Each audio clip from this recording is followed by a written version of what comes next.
My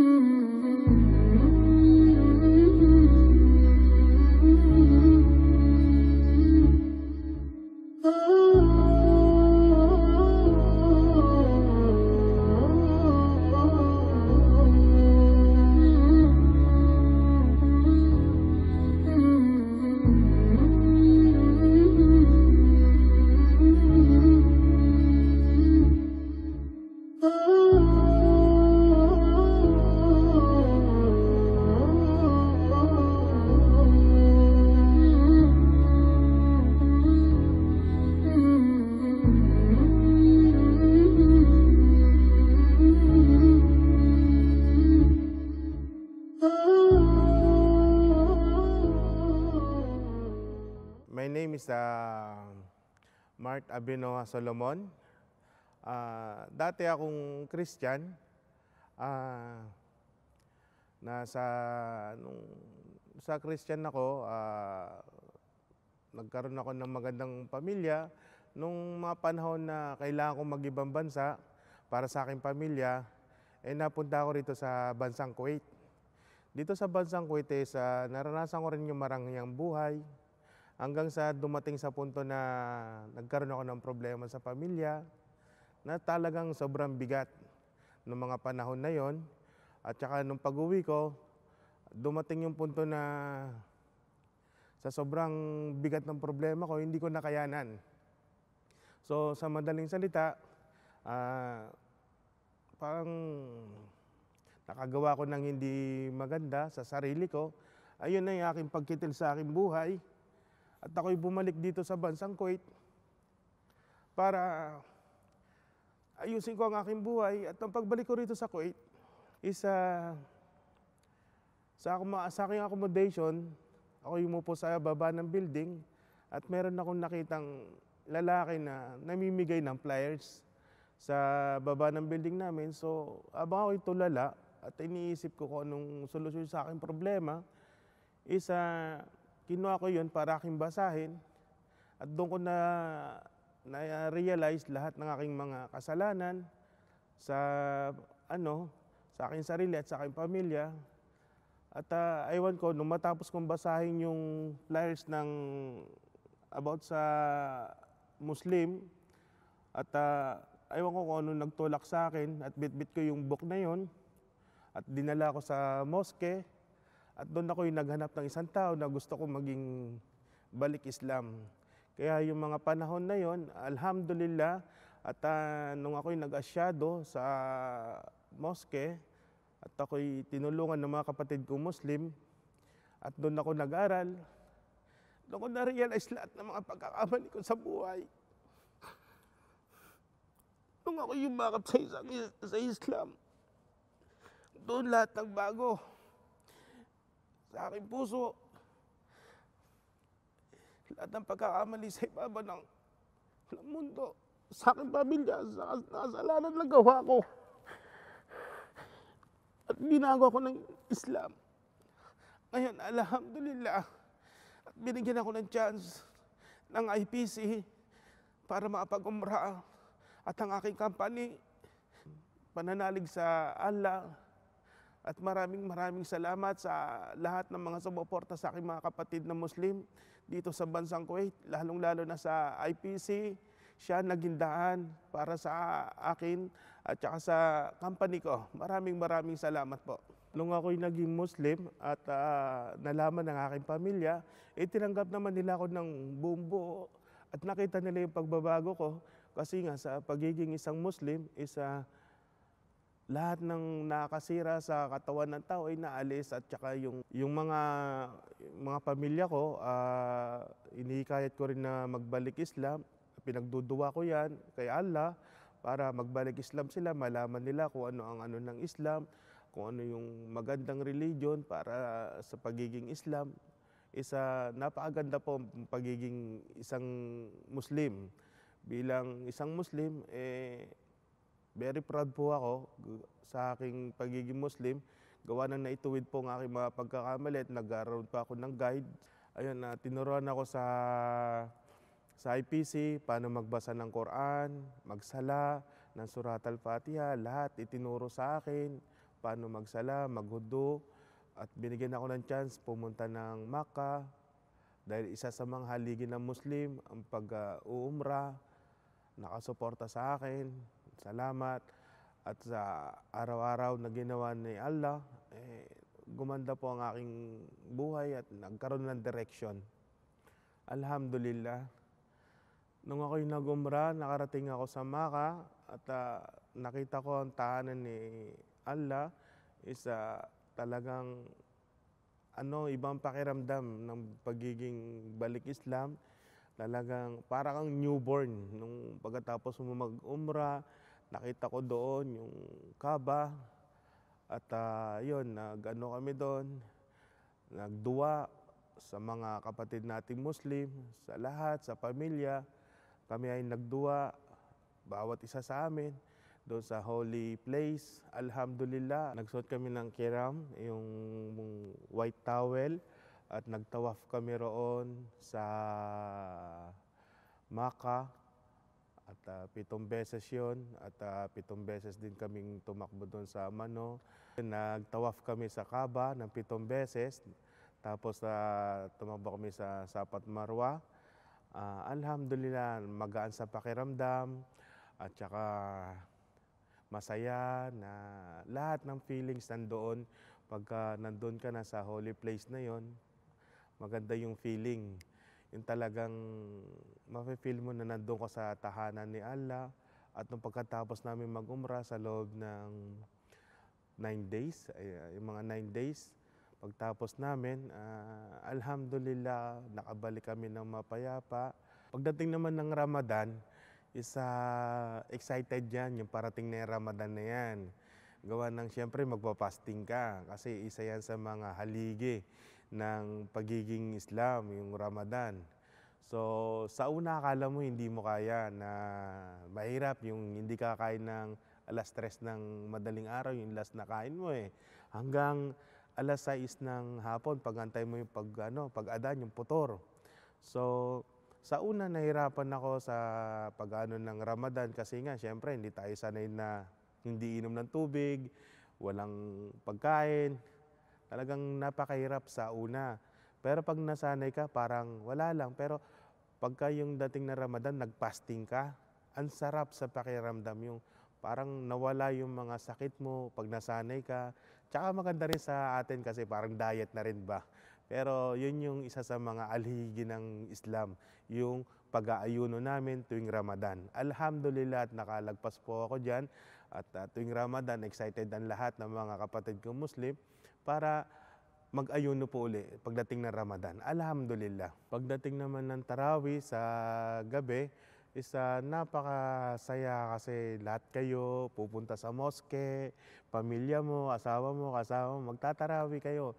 Talagang alam mo yung feeling na sabay-sabay kayong pupunta sa mosque, sabay-sabay kayong lalabas, magtatarawih kayo. Alhamdulillah. Gawa ng yan yung mga exciting part ng pagiging Muslim. Pagdating na Ramadan, magtatarawih kayo. Ang sarap ng feeling, full of love sa Islam. Talagang love and unity, lahat talagang the best para sa akin ng pagiging Islam. Lalo na pag Ramadan, magpe-pray kayo, sala, sa magtatarawih kasama ng pamilya mo, the best.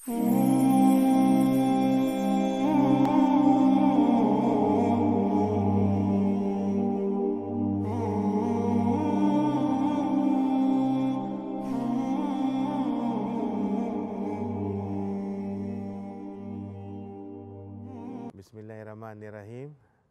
Alhamdulillah. Rabbil alamin. Ar-Rahmanirrahim. Malik yaumiddin. Iyyaka na'budu wa iyyaka nasta'in. Ihdinas siratal mustaqim. Siratal ladzina an'amta 'alaihim ghairil maghdubi 'alaihim waladdallin. Amen. Una ako nung nag-asyado ako sa Pahil, nagbalik Islam ako, yung feeling ko parang hindi ko alam, parang may humila sa pako at pumunta ako sa mosque. At nung nag-asyado ako sa loob ng mosque, ewan ko sino yun, pinag-ano ako. Then yung feeling ko para bang yung lahat ng masasamang ano sa'kin, biglang nawala. Parang nagbago lahat. Parang panibagong buhay nung nagbalik Islam ako, nung nag-asyado ako.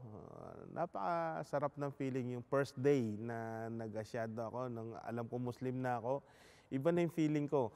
Yung parang feeling ko parang wow, parang ang gaan ng pakiramdam ng pagiging Muslim. Ang gaan ng pakiramdam na feeling ko lahat ng tao kaibigan ko. At saka bawat makasalubong ko, binabati ko, Assalamualaikum. Aliwat kanan, Assalamualaikum brother, like that. Ang sarap ng feeling nung Muslim ka na. Kumbaga certified na Muslim ka na, ang sarap ng feeling. Very proud ako kasi yung nung hindi ko sota akalain na ito pala yung magiging daan ng buhay ko sa Muslim. Dito ko naramdaman yung sa pagiging Muslim, maging pala kaibigan, magbigay kung ano man yung na sakat mo, kung ano man natatamasa mo sa buhay, marunong ka magbigay. Sharing is caring, sabi nga nila. Alhamdulillah.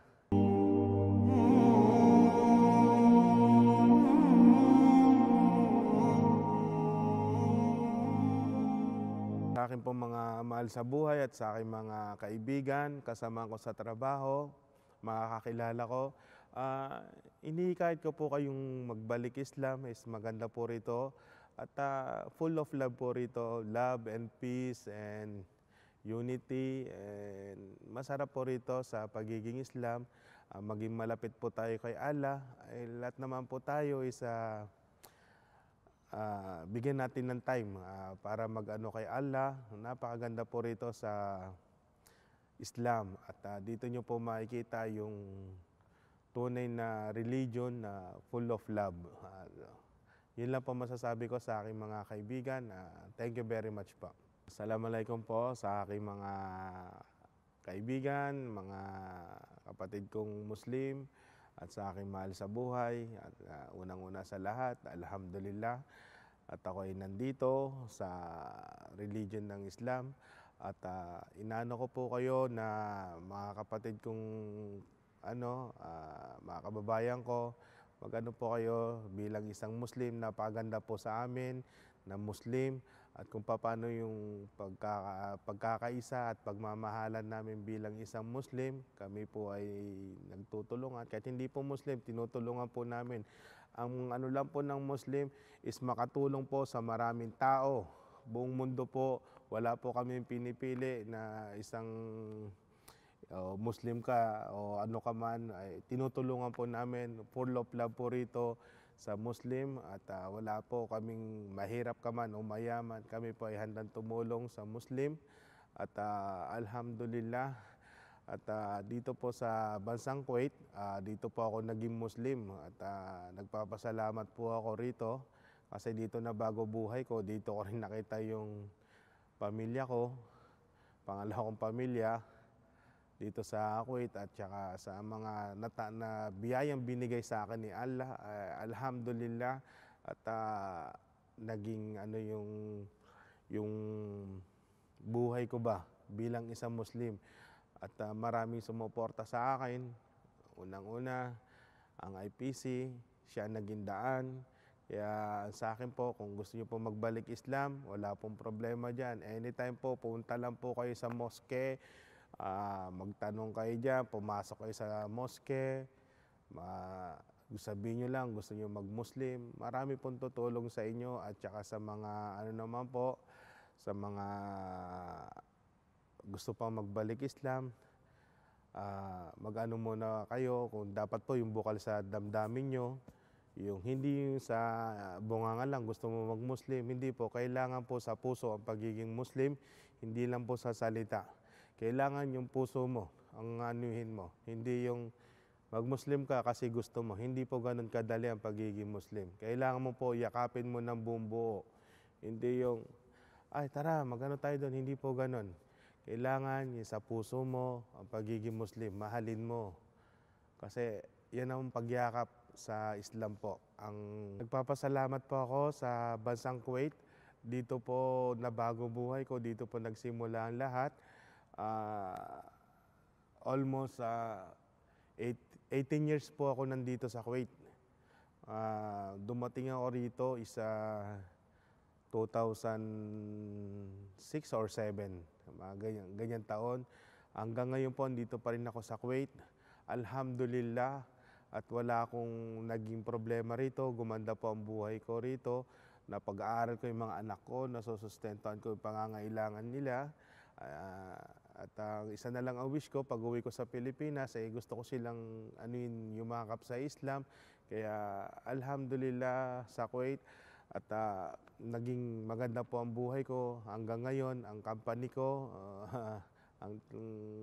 ko ngayon is full support sa akin at ang IPC sa aking pamilya. Maraming salamat po.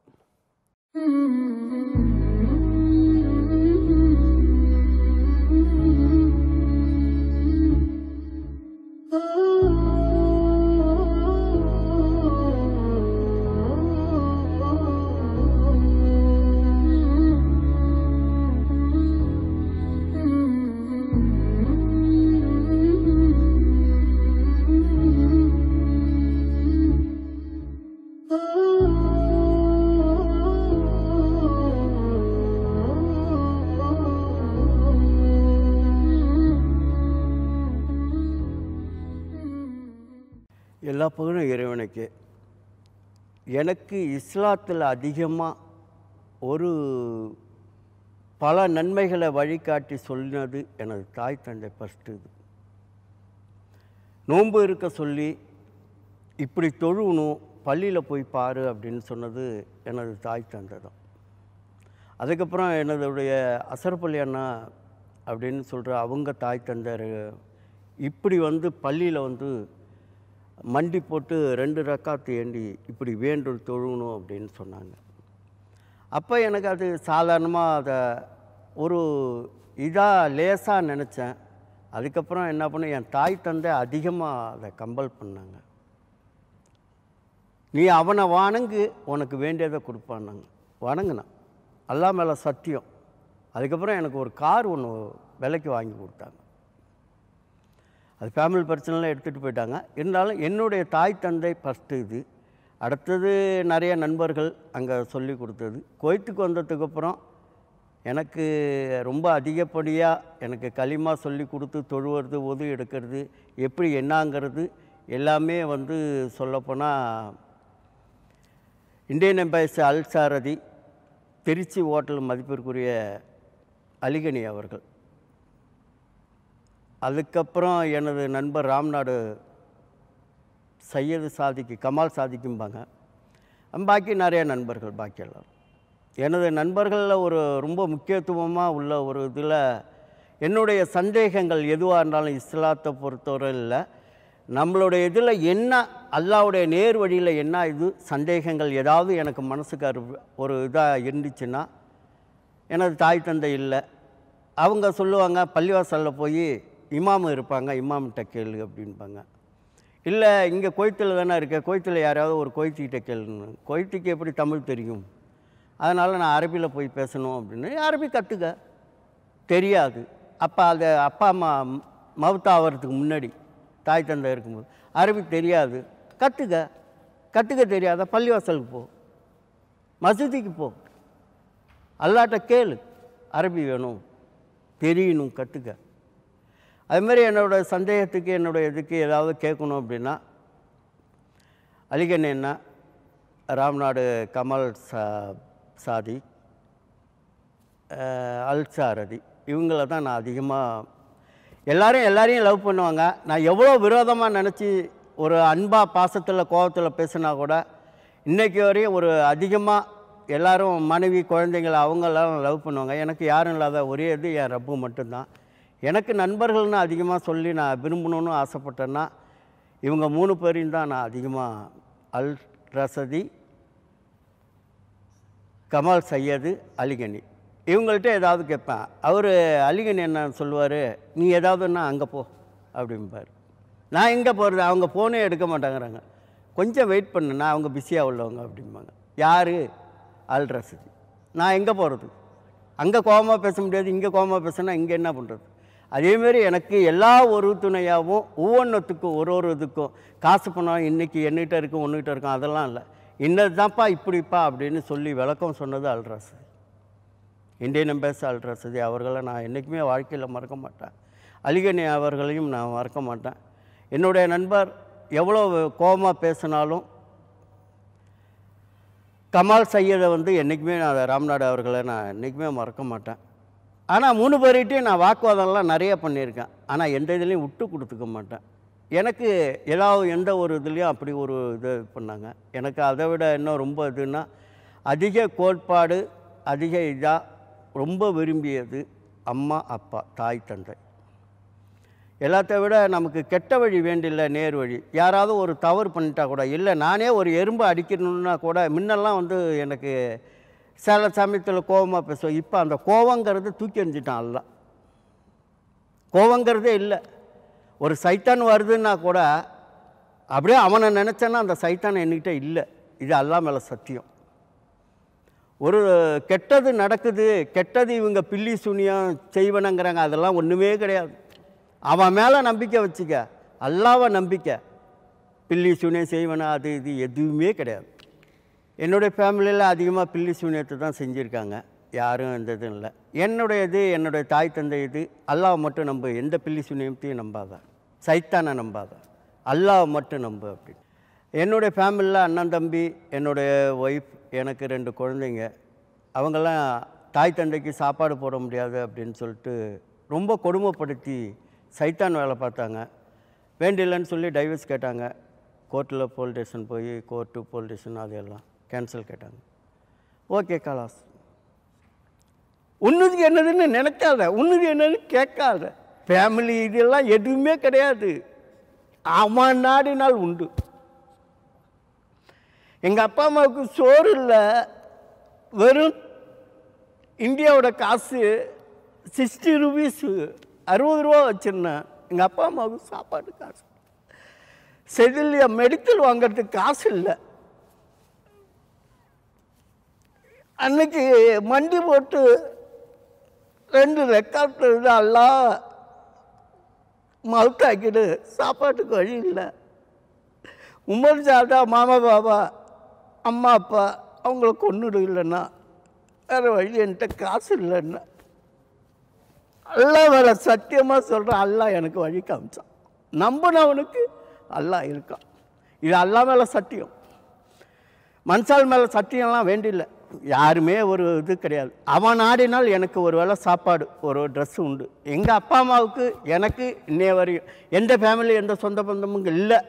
எந்த சொந்த பந்தமும் எங்களை ஜிப்பாலாவில் தூக்கி போட்டுது. யாருமே தேவையில்லை எனக்கு. எங்கள் அப்பா அம்மாவும் தேவையில்லைன்ட்டாங்க. கொடுமைப்படுத்தி வெட்டி சித்திரவதைப்பட்டி கைகாலை இது பண்ணி கோர்ட்டு போலீஸ் ஸ்டேஷன் எல்லாத்தையும் போய் தூக்கி போட்டு ஜிப்பாலாவில் போட்டாங்க. அதை கழுவி சுத்தமாக எடுத்தவன் என் ரப்பு அல்லாஹ் ஒருத்தன். அல்ஹம்துலில்லாஹ். நான் இஸ்லாத்தில் வந்தது எனது தாய் தந்தை விருப்பத்தை விட என்னுடைய ஆசை, நீண்ட நாள் ஆசை. அதில் காரணம் என்ன அப்படின்னா, எல்லோரும் இஸ்லாத்தில் வரணுங்கிறது ஒரு பக்கம், எல்லாரும் ஒரே நம்பிக்கையாக இருக்கிறவனுக்கு அல்லாஹ் லா இலாஹ இல்லல்லாஹு முஹம்மது ரசூலுல்லாஹ் அல்லாஹ் இருக்கான்.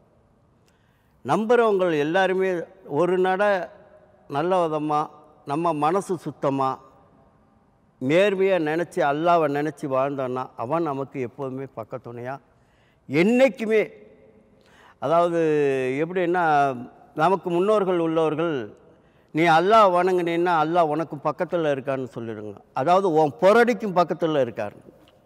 கேட்குற இடத்துல கொடுக்குற இடத்துல, நீ கேட்குற இடத்துல இருக்க, அவன் கொடுக்குற இடத்துல இருக்கான். நீ செவி எடுத்து கேளு, அவன் வேண்டிய ஈமானை கொடுப்பான். இன்றைக்கி நம்ம மவுத்தாயிட்டா அதுக்கப்புறம் எப்படி ஒரு லைஃப் எப்படி இருக்கும் அப்படின்னு நினைக்கிறத விட, படைத்தவனை பயந்து நீ அவன் மேலே நம்பிக்கை வச்சுன்னா ரசூல்லா என்றைக்குமே நம்மளை பாதுகாப்பவன், அல்லாஹ் பாதுகாப்பான். லா இலாஹ இல்லல்லாஹ். நம்பிக்கையாக இருக்கிறவங்களுக்கு இஸ்லாம் ஒரு நேர் வழி. மற்றவங்க விரும்பலை, அது நான் என்ன சொல்கிறது அப்படின்னா, ஏன் சாமி பெரிய சாமி, ஏன் கல் பெரியது, நான் இவங்க பெரியவங்க அவங்க பெரியவங்க, அதெல்லாம் எதுவுமே கிடையாது. நான் மாறினாலும் சரி, நான் மாறலனாலும் சரி, அன்னைக்கு எனக்கு தெரியல, என்னை யார் ரப்பு நேர் வழியை காமிச்சு எனக்கு நேர் வழியை காமிச்சிருக்கான். என் தாய் தந்தை மூலயமா இஸ்லாமுடைய இது நேர் வழியை காமிச்சிருக்கான். அல்ஹம்துலில்லாஹ். மற்றவங்க நம்புகிற மாதிரி மற்றவங்க இஸ்லாத்தில் வணங்குனீங்கன்னா உங்களுக்கு நன்மையை காட்டுறான்னா அவனை செவி எடுத்து கூப்பிடுங்க. நான் அதாவது நான் இப்போ கூட உம்ரா போயிட்டு வந்தேன். ஜம்ஜம் தண்ணி எல்லாருக்கும் கொடுத்தேன். அல்ஹம்துலில்லாஹ் எல்லாருக்கும் கொடுத்தா அது பெருமை இல்லை, எல்லா புகழும் அல்லாஹ் ஒருவனுக்கு. எதுக்கு அந்த ஒரு வார்த்தை சொல்கிறேன்னா, ஜம்ஜம் தண்ணி நம்ம கொடுக்குற நம்ம பிஸ்மில்லான்னு சொல்லி அதை சாப்பிட்ற வழிமுறையை சொல்லி கொடுக்கணும். ஒரு நண்பர் அதை இந்துவா கிறிஸ்டினா முஸ்லீமா மற்ற யாரோ இருந்தாலும் முதல்ல அந்த கொடுக்குற தண்ணியை அந்த கொடுக்கும்போது அதனுடைய ஒரு சதக்கா கொடுக்குறோம், அவனை எடுத்தோடனே சாப்பாடு கொடுத்தோடனே இல்லை சாப்பிட்டியா போ அப்படின்னு சொல்லக்கூடாது. வேண்டியதை செஞ்சு பணிவிட பண்ணாவே உன் வயிறு நிறைஞ்ச மாதிரி அல்லாஹ் பாதுகாப்போம். அல்ஹம்துலில்லாஹ் வேண்டியதை கொடுப்போம். அந்த தண்ணி சாப்பிட்றதுக்கு பொறுமையாக இது என்னன்னா, நீ பிஸ்மில்லா சொல்லி மண்டி போட்டுக்கு அல்லாட்ட அது கையேந்தி கேளு, செவி கொடுத்து அவன் கேட்டு உனக்கு வேண்டிய ஈமானை கொடுப்பான். அல்ஹம்துலில்லாஹ் அவன் வேண்டியதை கொடுப்பான். இன்ஷால்லாஹ் அல்லாட்ட நீ கேட்கணும். கேட்காமே நான் என்னது பெருசு ஒன்றுது பெருசு எதுவுமே இல்லை. அவன் தான் பெரியவன். நமக்கு எல்லாருக்கும் படைச்சது அவன் ஒருத்தவன் தான். அவன் தான் பெரியவன். யார் நான் பெரியவனா? இல்லை. இன்றைக்கி இந்த சட்டையை எடுத்துட்டானா வேலை முடிஞ்சிச்சு, நாளைக்கு மவுத்தாயிட்டானா வேலை முடிஞ்சிச்சு. யார் கையில் இருக்கு? அவன் தான் பெரியவன். ஏன் ரப்பு அல்லாஹ் மட்டும்தான் அவன். அவன் வேறு யாரும் இல்லை. நீ நினைக்கலாம் என் அதாவது நான் பெரியவன் எனக்கு கொடுத்துட்டான் எனக்கு எடுத்துக்கிட்டான், அதெல்லாம் எதுவுமே இல்லை. அவன் கொடுத்தான் இன்றைக்கி நான் உக்காந்துருக்கேன். அவன் நாடினா எனக்கு இன்றைக்கி இந்த நாட்டத்தில் நான் உக்காந்துருக்கேன். நாளைக்கு என்ன இது நம்ம கையில் இல்லை, அவனுடைய இதில். அதனால் அனைவரும் ஒரே நம்பிக்கையாக அல்லாஹ்வை நம்புங்க. நம்பிக்கையோடு அவன்கிட்ட தொழுது கையேந்தி கேளுங்க, செவி கொடுத்து அவன்கிட்ட பேசுங்க. வேண்டியதை கொடுப்பவன் அல்லாஹ் ஒருவனே. எல்லா புகழும் அல்லாஹ் ஒருவனுக்கு. எல்லோருமே அல்லாஹ் வணங்குங்க. அல்லாஹ் வணங்குறதுல கைமேல பலன் உண்டு. வேண்டியதை கேட்டதை கொடுப்பான். நம்மளுடைய வாழ்வாதாரம் வெற்றிகரமாக நன்மையாகவும் நல்லதாகவும் இருக்கும். நம்மளை கெட்டது நினைக்க வேண்டியதில்லை யாரும். நல்லதை நினச்சி ரெண்டு கையேந்தி அவன்கிட்ட கையேந்தி கேளுங்க. லா இலாஹ இல்லல்லாஹு முஹம்மது ரசூலுல்லாஹ் அல்லாஹ் அக்பர். வேண்டியதை கொடுப்பான். அல்ஹம்துலில்லாஹ். அல்லாஹ்வை செவி எடுத்து கேளுங்க, அல்லாஹ்வை வணங்குங்க. இஸ்லாத்தை எல்லாரும் பண்பற்றினா வேண்டியதை கொடுப்பான். இது அல்லாஹ் மேலே சத்தியம். நான் ஒருத்தன் மாறிட்டேன் ஒருத்தன் கேட்டுட்டேங்கிறது இல்லை. உன்னை படைச்சதும் அவன் தான், என்னை படைச்சதும் அவன் தான். அவனை நம்பு. ஐயோ ஒரு பொண்ணை படைச்சிட்டான் ஒரு ஆணை படைச்சிட்டான் அப்படி கிடையாது. எல்லாமே படைச்சவன் அவன் தான். ரோட்டில் போகிற குருவி சைக்கிள் அத்தனையும் உருவாக்குனது அவன் தான். நான் இன்றைக்கி சால்மியாவில் உக்காந்துருக்கேன், அவலியில் உக்காந்துருக்கேன்னா அவன் போனான். அவன் நாடில் நான் வரல. எல்லோரும் அல்லாஹ்வை வணங்குங்க, நேர் வழியை காட்டுங்க, நேர் வழியை பேசுங்க, நேர் வழியாக இருங்க. அல்லாஹ் நம்ம கூட நம்ம புரடிக்கும் பக்கத்தில் தான் இருக்கான். நம்ம தோள்பட்டையில் உட்காந்துருக்கான். நம்ம செவி எடுத்து என்ன கேட்குறோமோ வேண்டியதை அல்லாஹ் கொடுப்பான். அல்ஹம்துலில்லாஹ். இன்ஷால்லாஹ் அல்லாஹ்ட்ட எல்லாருமே அல்லாஹ்கிட்ட வணங்குங்க, வேண்டியதை கொடுப்பான். அல்லாஹ் மேலே நம்பிக்கை வைங்க. நம்பிக்கை வைக்கிறவனுக்கு என் ரப்பு அல்லாஹ் இருக்கான். லா இலாஹ இல்லல்லாஹு முஹம்மது ரசூலுல்லாஹ் யார் நம்புறீங்களோ அல்லாஹ் போரடிக்கும் பக்கத்தில் வேண்டிய பரக்கத்தை கொடுக்கவும் கிருபை செய்கிறவன் அல்லாஹ் ஒருத்தன். அல்லாஹ்வை அனைவரும் வணங்குங்க. தூய மனசோட அல்லாஹ்ட்ட கையேந்தி கேளுங்க, வேண்டியதை கொடுப்பான். அல்ஹம்துலில்லாஹ். எல்லாரும் ஒற்றுமையாக இருந்து நல்லதே நினைப்போம், நல்லது செய்வோம். எல்லா புகழும் அல்லாஹ் ஒருவனுக்கே. அல்ஹம்துலில்லாஹ். அல்லாஹ்வை வணங்கி நம்மளுடைய வாழ்வாதாரத்தை ஈமானை பெருக்கிக் கொள்வோம். நன்றி, வாழ்த்துக்கள் அனைவருக்கும். அல்லாஹ்ட்ட துவா செய்யுங்க அனைவரும்.